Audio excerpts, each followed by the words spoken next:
வணக்கம் ஃப்ரெண்ட்ஸ். இப்போ நம்ம இந்த வீடியோவில் என்ன பார்க்க போகிறோம் அப்படின்னா, நம்ம பால்ட்டியில் 1 முதல் 106 வரை இருக்கிற சட்ட திருத்தங்களில் இம்பார்ட்டன்ட் சட்ட திருத்தங்கள் என்னென்ன அப்படிங்கிறத தொகுத்து இந்த ஒரே வீடியோவில் உங்களுக்கு கொடுத்துருக்கோம்ப்பா.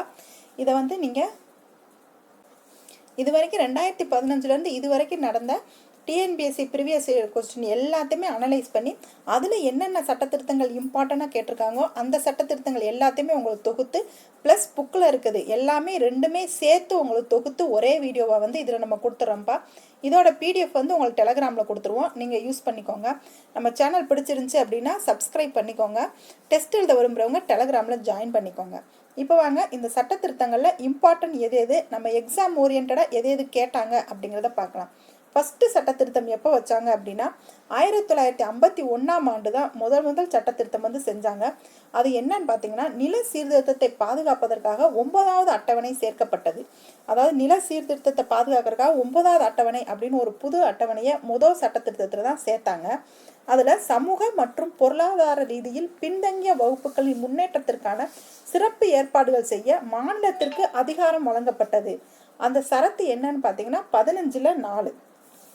சமூக மற்றும் பொருளாதார ரீதியில் பின்தங்கின வகுப்பில் இருப்பாங்கல்ல, அவங்க முன்னேற்றத்திற்காக மாநிலத்துக்கு வந்து சிறப்பு அதிகாரம் கொடுத்தது தான் இந்த முதல் சட்ட திருத்தம்.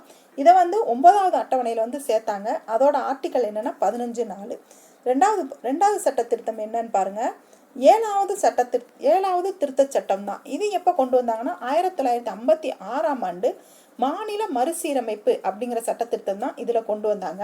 ஒன்றுக்கு மேற்பட்ட மாநிலங்கள் மற்றும் யூனியன் பிரதேசங்களுக்கு ஒரு பொதுவான ஆளுநர் உயர்நீதிமன்றம் இருக்கலாம் அப்படின்னு வந்து இது கூறுது.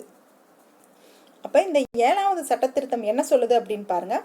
1956 மாநில மறுசீரமைப்பை பற்றி சொல்லுது. அதாவது ஒரு மாநிலம் இல்லை யூனியன் பிரதேசங்களுக்கு ஒரு பொதுவான ஆளுநர் இல்லை ஒரு பொதுவான உயர்நீதிமன்றமெல்லாம் இருக்கலாம் அப்படின்னு சொல்லி அது கூறுது. நெக்ஸ்ட் 9வது திருத்த சட்டம் என்ன சொல்லுதுன்னு பாருங்க. இந்திய பாகிஸ்தான் உடன்படிக்கை 1958 படி மேற்கு வங்காளத்தில் அமைந்திருக்கும் இந்திய ஒன்றிய எல்லைக்கு உட்பட்ட பெருபாரி பகுதி பாகிஸ்தானுக்கு விட்டு கொடுக்க ஏற்படுத்தப்பட்டது அப்படிங்கிறாங்க. அப்போ இந்த 9வது சட்டத்திட்டத்தில் என்ன சொல்லியிருக்காங்கன்னா, 1958 இந்தியாவும் பாகிஸ்தானும் வந்து ஒரு உடன்படிக்கை போட்டிருக்காங்க. அதில் மேற்கு வங்காளத்தில் வந்து பெருபாரி அப்படிங்கிற ஒரு பகுதி வந்து இந்திய ஒன்றிய எல்லைக்கு உட்பட்டு இருக்கான், அதை வந்து பாகிஸ்தானுக்கு விட்டு கொடுக்குறாங்க அப்படின்னு சொல்லி இந்த 9வது சட்டத்திட்டத்தில் வந்து திருத்தியிருக்காங்க. நெக்ஸ்ட் 10வது திருத்த சட்டம் என்னன்னா 1961 கொண்டு வந்தது. இந்திய ஒன்றியத்தில் தாத்ரா மற்றும் நாகர் ஹாவேலி இணைக்கப்பட்டது. அப்போ தாத்ரா நாகர் ஹாவேலி எப்போ இணைக்கப்பட்டதுன்னு பார்த்தீங்கன்னா 10வது சட்டத்திட்டத்தின்படி வருஷம் என்னன்னு பார்த்தீங்கன்னா 1961. நெக்ஸ்ட் பாருங்க. 12வது திருத்த சட்டம் எப்போ கொண்டு வந்தாங்கன்னா 1962. இதில் வந்து இந்திய ஒன்றியத்தில் கோவா, டாமன் மற்றும் டயூ வந்து இணைக்கப்பட்டது. இப்போ கோவா, டயூ, டாமன் எப்போ இணைக்கப்பட்டதுன்னா 1962. சட்ட திருத்தம் என்னன்னு கேட்டிங்கன்னா 12. அடுத்த சட்ட திருத்தம் பாருங்க. 13வது சட்ட திருத்தம் எப்போ கொண்டு வந்தாங்கன்னா அதுவுமே 1962 தான் கொண்டு வந்திருக்காங்க. நாகாலாந்து ஒரு மாநில அந்தஸ்து வழங்கியதோடு அதற்கான சிறப்பு ஏற்பாடுகள் செய்யப்பட்டது அப்படிங்கிறாங்க. நாகாலாந்துன்னு நம்ம வடகிழக்கு மாநிலங்கள் இருக்குல்லப்பா, அந்த மாநிலத்துக்கு வந்து ஒரு சிறப்பு அந்தஸ்து வழங்கியதோடு அதுக்கான ஏற்பாடுகள் எல்லாம் செஞ்சாங்க. எதுலன்னு பார்த்தீங்கன்னா 13வது சட்ட திருத்தம். வருஷம் எப்போன்னு பார்த்தீங்கன்னா 1962. நெக்ஸ்ட் 14வது சட்ட திருத்தம் பாருங்க. அதுவுமே 1962 தான்.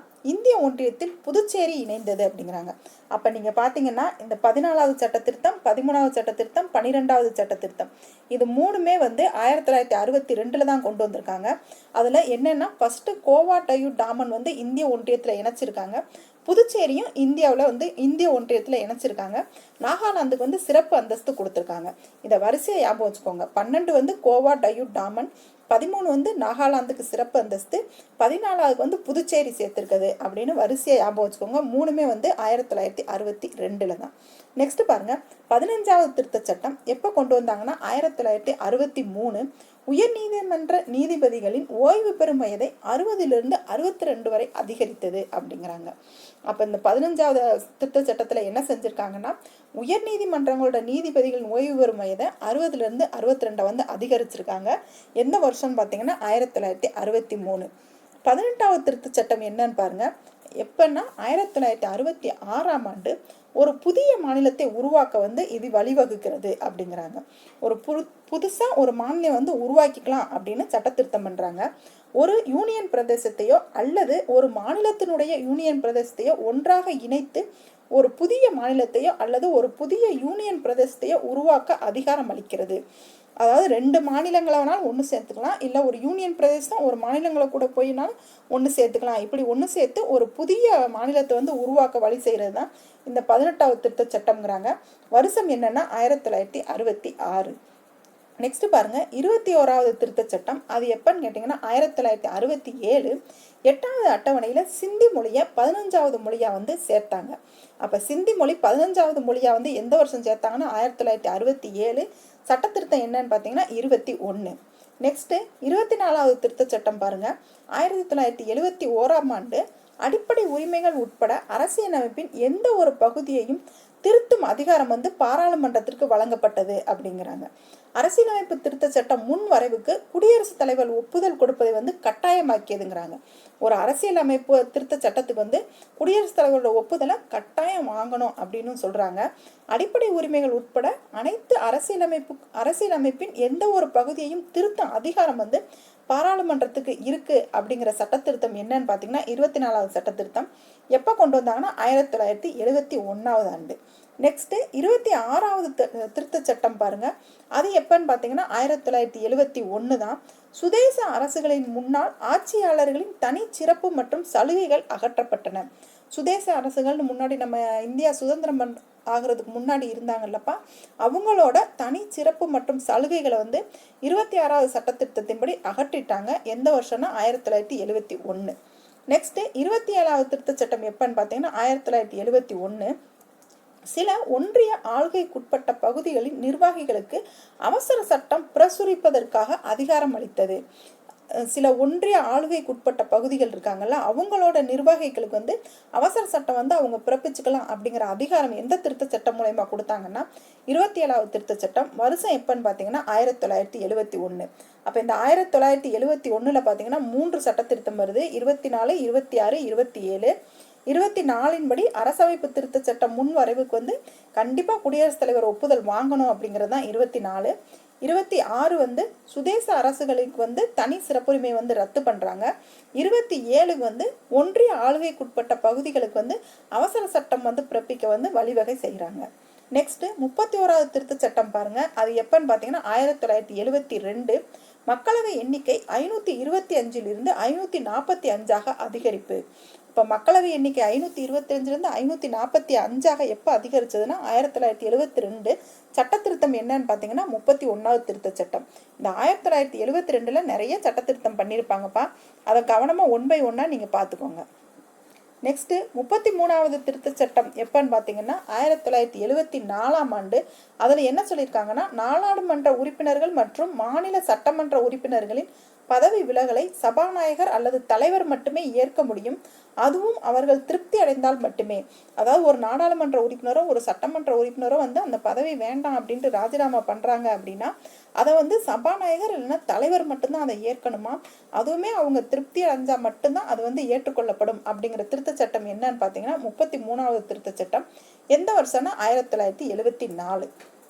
நெக்ஸ்ட் 36வது திருத்த சட்டம் எப்பன்னு பாருங்க 1975ஆம் ஆண்டு. சிக்கிம் இணை மாநில அந்தஸ்து வழங்கப்பட்டு இந்தியாவின் ஒருங்கிணைந்த மாநிலமாக மாற்றப்பட்டதுங்கிறாங்க. சிக்கிம் அப்படிங்கிறதுக்கு வந்து ஒரு இணை மாநில அந்தஸ்து வந்து கொடுத்து அதை வந்து இந்தியாவில் ஒருங்கிணைந்த மாநில அரசா வந்து மாற்றின சட்டத்திருத்தம் என்னன்னா 36வது சட்ட திருத்தம். எப்பன்னு பார்த்தீங்கன்னா 1975. நெக்ஸ்ட் பாருங்க 42வது திருத்த சட்டம் 1976.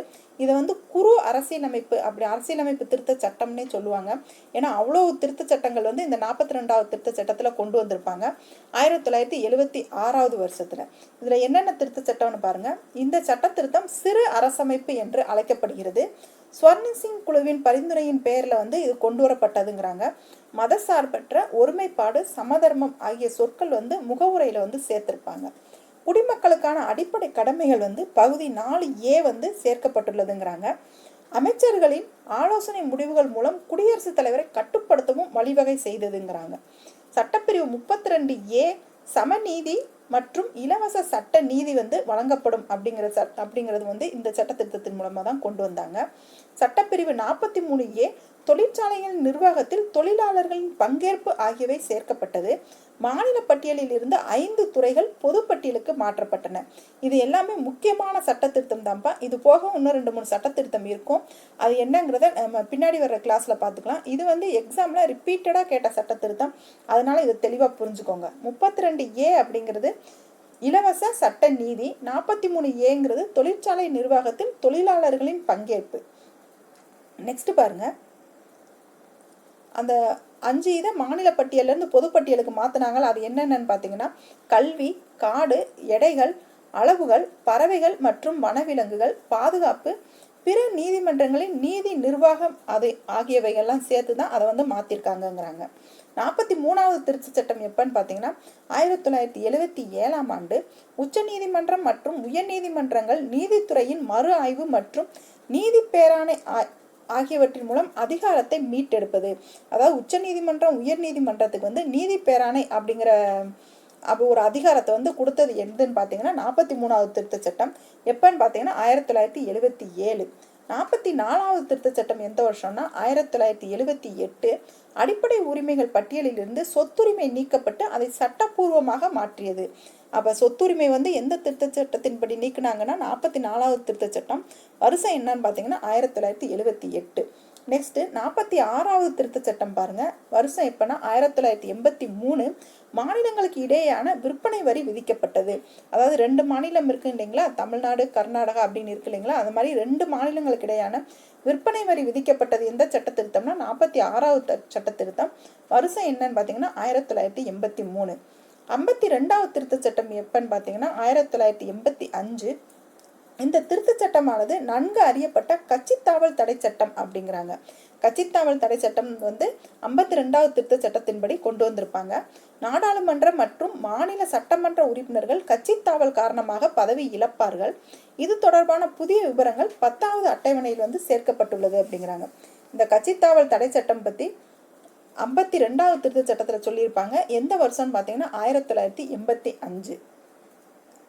56வது திருத்த சட்டம் பாருங்க. 1987ஆம் ஆண்டு குறைந்தது 30 உறுப்பினர்களை கொண்ட கோவா சட்டமன்றத்தின் வலிமையை நிர்ணயம் செய்யப்பட்டுள்ளது. கோவா சட்டமன்றத்தின் வலிமையை நிர்ணயம் செஞ்சது எந்த சட்ட திருத்தம்னா 56வது சட்ட திருத்தம். வருஷம் என்னன்னு பார்த்தீங்கன்னா 1987. நெக்ஸ்ட் 58வது திருத்த சட்டம் பாருங்க. 1988. அரசமைப்பின் அதிகாரப்பூர்வ உரைக்கு இந்தி மொழியில் வழங்கப்படுவதோடு அரசமைப்பின் இந்தி பதிப்பிற்கு அதே சட்டப்பூர்வமான புனித தன்மையை வழங்கியது அப்படிங்கிறாங்க. அதாவது இந்தி வந்து அரசமைப்புக்கு அதிகாரப்பூர்வமா உரையை வந்து ஆக்குனது எப்பன்னு பார்த்தீங்கன்னா 58வது திருத்த சட்டம் 1988. நெக்ஸ்ட் பாருங்க, 61வது திருத்த சட்டம் 1989ஆம் ஆண்டு மக்களவை மற்றும் மாநில சட்டசேவை தேர்தலுக்கு வாக்களிக்கும் வயது 21 18 ஆண்டாக குறைக்கப்பட்டது அப்படின்னு சொல்றாங்க. இந்த கொஸ்டின் வந்து ரிப்பீட்டட் கொஸ்டின்பா. இதை நீங்க இம்பார்ட்டன்ட் போட்டு உங்க நோட்ல வந்து நீங்க எழுதி வச்சுக்கோங்க. இது இல்லாத கொஸ்டின் பேப்பரே பார்க்க முடியாதுங்கிற அளவுக்கு இந்த கொஸ்டினை கேட்டு தள்ளிட்டாங்க. 1989வது வருஷம் 61வது திருத்த சட்டத்துல தான் நம்ம வாக்களிக்கும் வயதை வந்து 21 18 மாத்தினாங்க அப்படின்னு சொல்றாங்க. நெக்ஸ்ட் பாருங்க, 65வது திருத்த சட்டம் 1990ஆம் ஆண்டு பட்டியல் இனத்தவர் மற்றும் பழங்குடியினர் சிறப்பு அலுவலருக்கு பதிலாக பல உறுப்பினர்கள் கொண்ட தேசிய ஆணையத்தை விரிவாக்கத்திற்காக வழங்கப்பட்டதுங்கிறாங்க. அப்ப நம்ம தேசிய ஆணையத்தை விரிவாக்கம் செஞ்சது எந்த திருத்த சட்டம்னா 65வது திருத்த சட்டம். எப்பன்னு பார்த்தீங்கன்னா 1990. நெக்ஸ்ட் 69வது திருத்த சட்டம் பாருங்க. அது எப்போ கொண்டு வந்தாங்கன்னா 1991ஆம் ஆண்டு. டெல்லி வந்து தேசிய தலைநகரமாக அறிவிக்கப்பட்டது எப்பன்னு பார்த்தீங்கன்னா 69வது திருத்த சட்டம். வருஷம் எப்பன்னு பார்த்தீங்கன்னா 1991. நெக்ஸ்ட் 70வது திருத்த சட்டம் பாருங்க. 1992.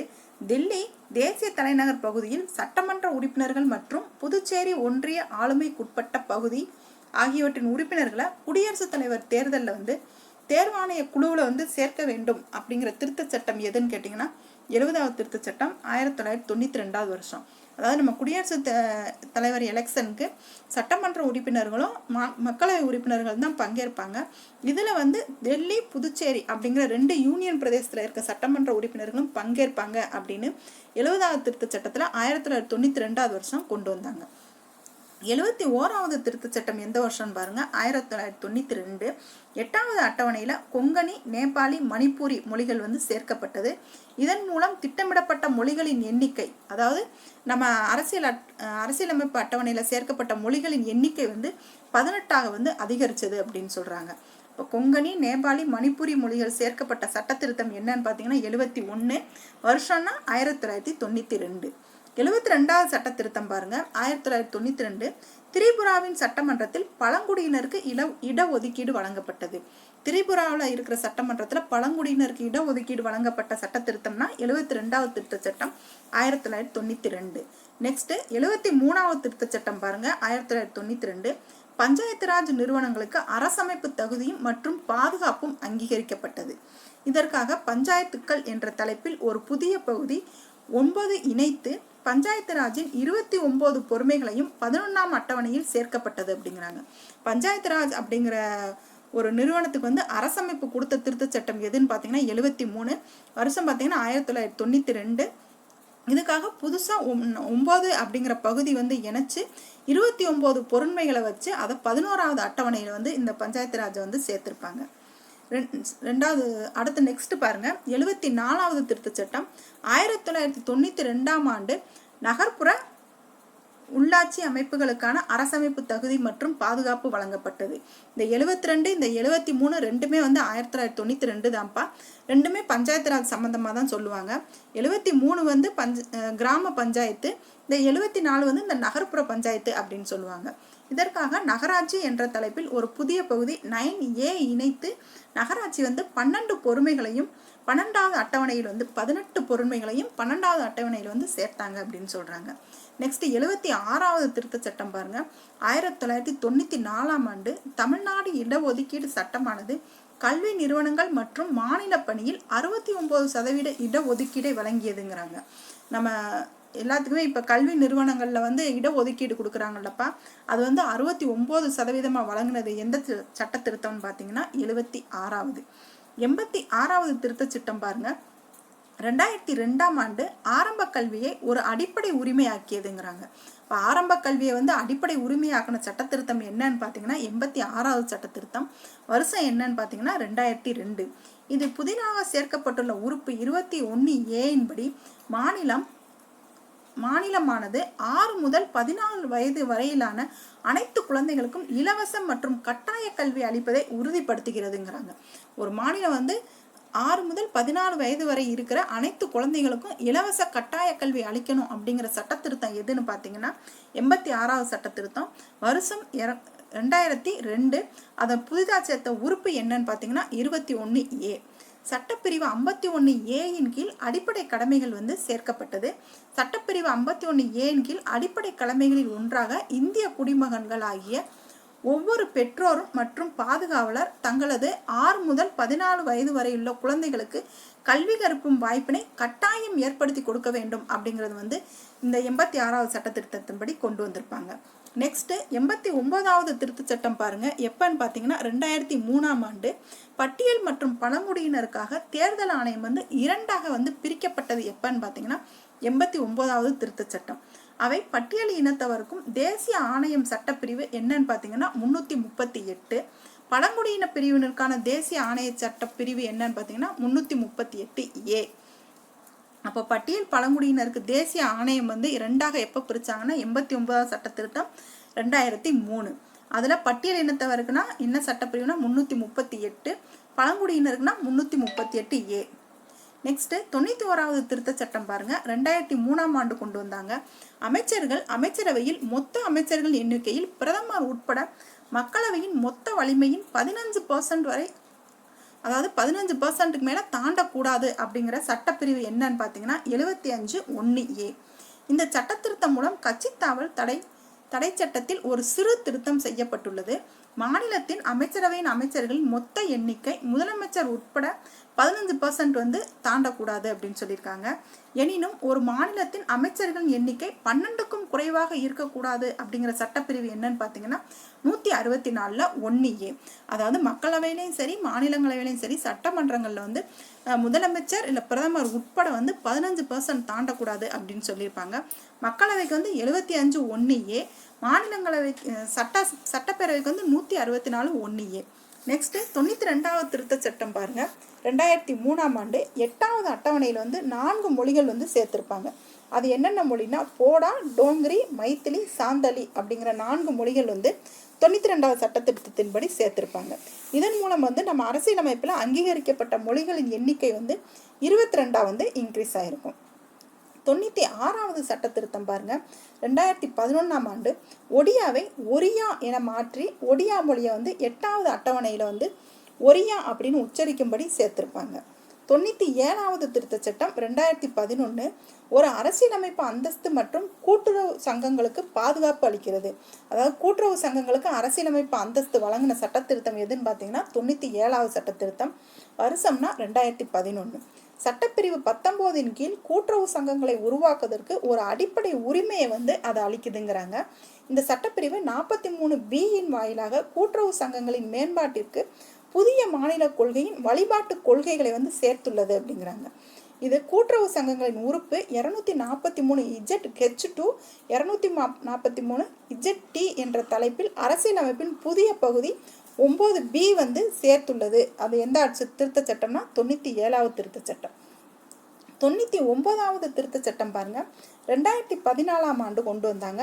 இது வந்து தேசிய நீதி ஆணையத்தை நிறுவுவதற்காக வழங்கப்பட்டது. தேசிய நீதி ஆணையம் ஒன்று நிறுவியிருப்பாங்கல்லப்பா, அதுக்காக கொண்டு வந்தது தான் இந்த 99வது திருத்த சட்டம். 100வது திருத்த சட்டம் என்னன்னு பார்த்தீங்கன்னா 2014ஆம் ஆண்டு கொண்டு வந்தாங்க. இந்த திருத்த சட்டமானது இந்தியாவிற்கும் வங்காளதேசத்திற்கும் இடையில் நில எல்லை ஒப்பந்தம் போட்டது தான் இந்த 100வது சட்ட திருத்தம் அப்படின்னு சொல்றாங்க. 101வது சட்ட திருத்தம் பாருங்க. 2016ஆம் ஆண்டு பொருட்கள் மற்றும் சேவை வரி GST கொண்டு வந்தாங்கல்ல, அதுதான் 101வது சட்ட திருத்தம். 2016ஆவது வருஷம் கொண்டு வந்திருப்பாங்க. 102வது திருத்த சட்டம் என்னன்னு பார்த்தீங்கன்னா 2018 கொண்டு வந்திருப்பாங்க. பின்தங்கிய வகுப்புகளின் தேசிய ஆணையத்தை NCBC அரசமைப்புக்கு தகுதி வழங்கப்பட்டது. அந்த பின்தங்கிய வகுப்பு தேசிய ஆணையத்துக்கு வந்து அரசமைப்பு தகுதி எப்போ கொடுத்தாங்கன்னா 102வது திருத்த சட்டம் தான். 103வது திருத்த சட்டம் பாருங்க. 2019 கொண்டு வந்திருக்காங்க. பொது வகுப்பினருக்கும் பொருளாதார ரீதியில் பலவீனமான பிரிவிற்கு வந்து 10% இடஒதுக்கீடு எதில் கொண்டு வந்தாங்கன்னா 103வது திருத்த சட்டம். 104வது திருத்த சட்டம் எப்போ கொண்டு வந்தாங்கன்னா 2019. அதில் என்ன சொல்கிறாங்கன்னா ஆங்கிலம் இந்தியர்களுக்கான மக்களவை மற்றும் மாநில சட்டமன்றங்கள் இடஒதுக்கீடு நிறுத்தப்பட்டது. அதாவது ஆங்கிலோ இந்தியர்களுக்கு வந்து மக்களவை மாநிலங்களவையில் இடஒதுக்கீடு கொடுத்தாங்கல்ல, அதை வந்து ஸ்டாப் பண்ணிட்டாங்கப்பா. எந்த சட்ட திருத்தம்னா 104வது சட்ட திருத்தம். வருஷம்னா 2019. SC ST மற்றும் இடஒதுக்கீடு வந்து 10 ஆண்டுகளுக்கு வந்து அவங்களுக்கு நீடிப்பு அப்படிங்கிறது வந்து கண்டினியூ பண்ணாங்க. ஆங்கிலோ இந்தியனுக்கு மட்டும் ஸ்டாப் பண்ணிட்டாங்க. 105வது திருத்த சட்டம் என்னன்னு பார்த்தீங்கன்னா 2021ஆம் ஆண்டு கொண்டு வந்தாங்க. சமூக ரீதியாகவும் கல்வி ரீதியாகவும் பின்தங்கிய பிற்படுத்தப்பட்ட வகுப்பினரை வந்து அடையாளம் காண மாநில அரசுகளின் அதிகாரத்தை மீட்டெடுப்பது. அதாவது பின்தங்கிய வகுப்பினர்கள் யாருன்னு அடையாளம் காணணும் அப்படிங்கிறதுக்காக கொண்டு வந்தது தான் இந்த 105வது சட்ட திருத்தம். 106வது சட்ட திருத்தம் என்னன்னு பார்த்தீங்கன்னா 2023ஆம் ஆண்டு கொண்டு வந்திருப்பாங்க. மக்களவை மற்றும் மாநில சட்டமன்றங்களில் பெண்களுக்கு 1/3 33% இடஒதுக்கீடு வந்து செய்யப்பட்டது. இந்த திருத்த சட்டம் வந்து நாரி சக்தி பந்தன் அப்படின்னு அழைக்கிறாங்க. இந்த 2023 கொண்டு வந்தாங்கப்பா. இந்த திருத்த சட்டம் பார்த்துக்கோங்க, நாரி சக்தி பந்தன் அப்படின்னு சொல்றாங்க. இந்த 106 சட்ட திருத்தங்களுமே உங்களுக்கு ப்ரீவியஸ் இயர் கொஸ்டின் வச்சு எது இம்பார்ட்டன்ட் சட்ட திருத்தம் அப்படிங்கிறத பற்றி தான்ப்பா இந்த வீடியோவில் நம்ம பார்த்துருக்கோம். இது உங்களுக்கு ரொம்ப யூஸ்ஃபுல்லாக இருக்கும். ஒரு 2 டைம் இந்த வீடியோவை பாருங்கள். புக் எடுத்து 1 டைம் நீங்கள் ரீட் பண்ணுங்கள். கண்டிப்பாக எல்லா சட்ட திருத்தமும் உங்கள் மனசில் வந்து பதிஞ்சிடும். சட்ட திருத்தம் பற்றி கண்டிப்பாக ஒரு கொஸ்டின் வந்து வந்துரும்ப்பா. அதனால் இதை நீங்கள் ரொம்ப எளிமையாக நீங்கள் டெய்லி ஒரு 10 நிமிஷம் இதை வீடியோவை பார்த்தீங்கன்னா கூட உங்கள் மனசில் வந்து நின்றும். இல்லை அப்படின்னா இந்த PDF பிரிண்ட் போட்டு உங்கள் சுவரில் வந்து ஒட்டி வச்சுக்கோங்க. நீங்கள் போகும்போது வரும்போது இதை பார்த்துக்கிட்டு இருந்தாலே உங்கள் மனசில் நின்றும். இதை வச்சு கண்டிப்பாக ஒரு கொஸ்டின் வந்துடும். வீடியோ பிடிச்சிருந்துச்சு அப்படின்னா சேனலை லைக் பண்ணுங்கள், சப்ஸ்கிரைப் பண்ணுங்கள். டெஸ்ட் எழுதுனா டெலகிராமில் ஜாயின் பண்ணிக்கோங்க. தேங்க்யூ.